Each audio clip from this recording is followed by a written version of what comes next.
अस्सलाम वालेकुम नाजरीन, जायज़ बाखबर किसान वीडियो चैनल में मैं हूं आपका होस्ट तौहीद अहमद।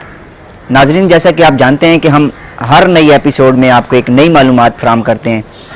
आज हम जिस फसल को डिस्कस करने वाले हैं वो एक बहुत ही अहम फसल है।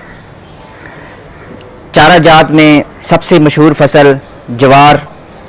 ज्वार के ऊपर कौन सी बीमारियां आती हैं, कौन से कीड़े इसके ऊपर हमला करते हैं और उनका तदारुक या उनका कंट्रोल कैसे किया जाता है, हम आपको ये सारी मालूमात इस वीडियो में फराहम करेंगे। तो नाजरीन, सबसे पहले आपको बताएंगे कि ज्वार के ऊपर कौन कौन से कीड़े हमलावर होते हैं। तन्ने की सुंडी, कॉम्पल की मक्खी और माइट्स, ये ऐसे कीड़े हैं जो ज्वार के ऊपर बहुत ज़्यादा हमलावर होते हैं। कॉम्पल की मक्खी और तन्ने की सुंडी के लिए दानेदार जहर जिसमें कार्बोफ्यूरॉन, फ्यूरोडान, ये आप इस्तेमाल कर सकते हैं, जिससे कॉम्पल की मक्खी और तन्ने की सुंडी का तदारुक किया जाता है। इसके बाद जो तीसरा कीड़ा है माइट्स। माइट्स के लिए आप सीटामैप्रिड या ओमिडा क्लोपर्ड का आप इस्तेमाल कर सकते हैं। ये वो जहर हैं जिनके इस्तेमाल करने से ये माइट्स कंट्रोल हो सकते हैं। नाज़रीन, इसके अलावा जितने भी कीड़े हैं वो शाद और नादर इसके ऊपर अटैक करते हैं। नाजरीन, इसके अलावा जितने भी बकाया कीड़े हैं वो बहुत कम नज़र आता है कि वो ज्वार की फसल के ऊपर हमलावर हों। बाकी ये तीन वो कीड़े हैं जो बहुत ज़्यादा ज्वार की फसल पे हमलावर होते हैं। नाजरीन, एक चीज़, कोई भी स्प्रे जब आपने चारे वाली फसल पे इस्तेमाल करना है तो जहन में रखनी है कि स्प्रे करने के 20 दिन बाद तक आपने फसल की कटाई नहीं करनी। उसकी वजह है कि तकरीबन 15 से 20 दिन तक, 2 से 3 हफ्ते तक उस स्प्रे का, उस केमिकल का उस फसल के ऊपर असर रहता है।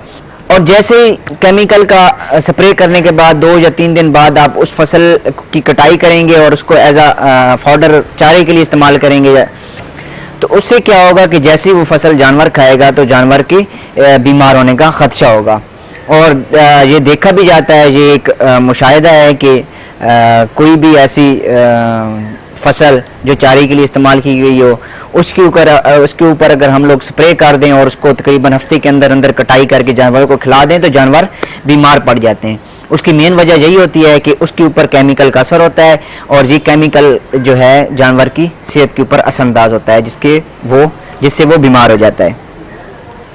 जी नाजरीन, इसके बाद हम देखेंगे कि ज्वार के ऊपर कौन कौन सी बीमारियां हमलावर होती हैं।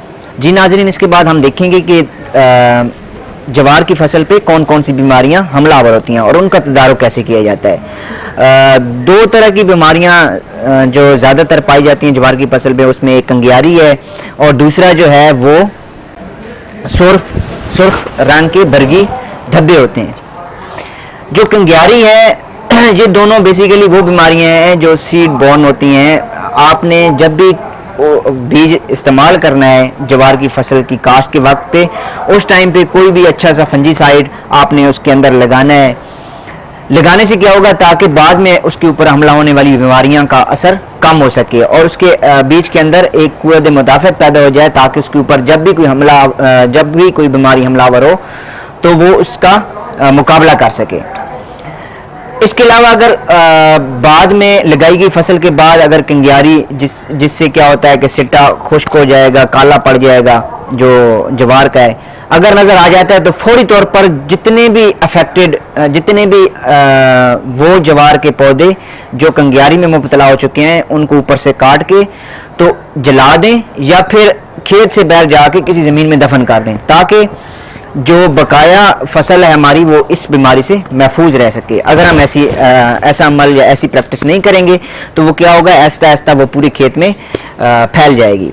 दूसरा, सुर्ख रंग के जो बरगी धब्बे हैं वो भी सीड बॉर्न डिजीज़ होती हैं बेसिकली।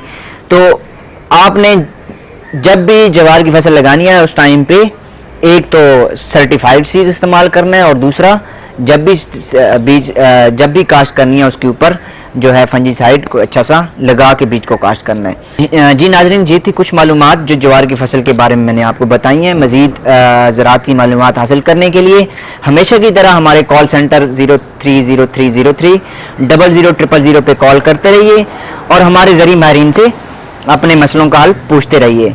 इसके अलावा आप हमारे जो सोशल मीडिया के चैनल्स हैं, जिसमें बाखबर किसान का फेसबुक पेज है, ट्विटर अकाउंट है, इंस्टाग्राम है, उसके थ्रू भी आप मुख्तलिफ जो ज़राअत की मालूमात हैं वो ले सकते हैं।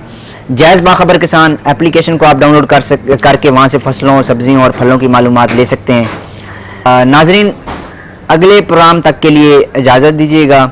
अपना ख्याल रखिएगा। अल्लाह हाफ़िज़।